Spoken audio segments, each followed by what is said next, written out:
I've spent most of my life hiking the Black Pine Mountains, but I'll never forget the winter of 2017. That was the year I joined a rescue team looking for 4 missing campers. They'd set out to spend the weekend in the Upper Ridge Valley, a place known for breathtaking views and sudden deadly snowstorms. When they didn't return, the rangers assumed they got caught in one of those storms. But what we found up there didn't make sense. Not then, not now. We started before dawn. The forest was silent, blanketed in fresh snow. Even our boots made barely a sound. By midday, the weather had turned, fog rising from the ground, the air heavy like something watching us from between the trees. We found the first sign near the old fire road, a torn piece of yellow tent fabric frozen stiff in the snow. Nearby were boot prints leading deeper into the valley, 5 sets, not 4. That's when we realized there was someone else out there. By the time night fell, we made camp near the ridge.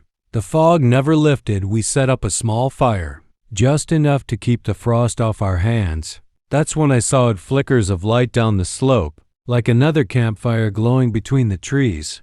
My partner Mason spotted it too. "Maybe they're down there," he said. We grabbed our lights and hiked toward it. The closer we got, the colder the air became.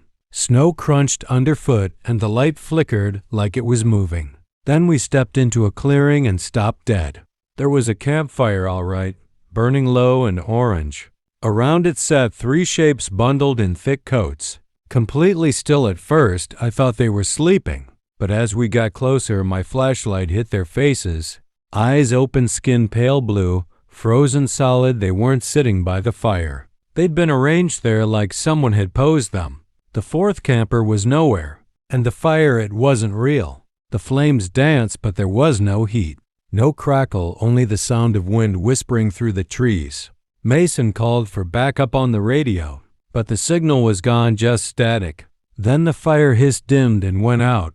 The clearing felt pitch black. That's when we heard the footsteps. Slow, heavy crunches circling behind us. My flashlight flicked, catching glimpses. A shadow moving between the trees, tall, shrouded in frost, leaving no prints behind. The air filled with the smell of smoke and something foul, like burnt wood and rot. Mason shouted, but his voice came back distorted, like someone else mimicking him from the dark. We ran. I don't remember the path, only the panic when we finally stumbled back to our camp. Our fire was gone too, just a ring of ash melting into the snow. Something had been there while we were gone. The snow around the site was covered in footprints, dozens of them circling our tents, none leading away. We made it down the mountain by dawn. Search crews went up the next day but found nothing. No clearing, no frozen bodies, not even our tracks, just untouched snow. Every winter since then, hikers report seeing a distant campfire, glowing faintly between the trees, always in the same place, always just out of reach. And those who follow it, well, they don't come back. I still guide rescue missions up there sometimes. But when the fog sets in and I see that faint orange glow through the trees, I turn back because some fires don't keep you warm. Some fires are waiting for you to come closer.